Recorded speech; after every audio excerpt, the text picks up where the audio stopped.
How to log in to JobStreet.com. Hello guys, this is Atticus and welcome back to another tutorial video. In today's video, I'll teach you guys how you can log in to JobStreet.com. So without any further ado, let's dive right into it.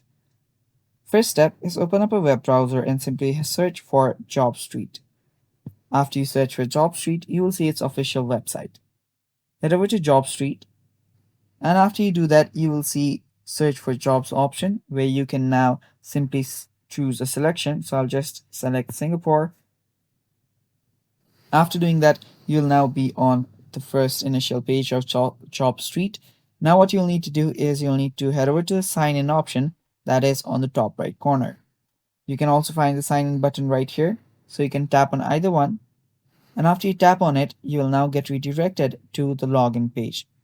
So wait for it to get loaded up, and there you can see. Now here you can type in your email address, go through the CAPTCHA, and email me a sign-in code. Now you do not need a password.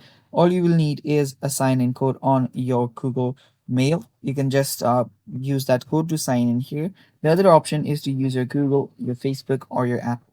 So just tap on either one. I'll just tap on my Google and then choose my account. And doing that, I'll get logged in into my JobStreet. Thanks for watching, guys. That's basically all for today's video. Stay tuned for more, and bye bye. Take care.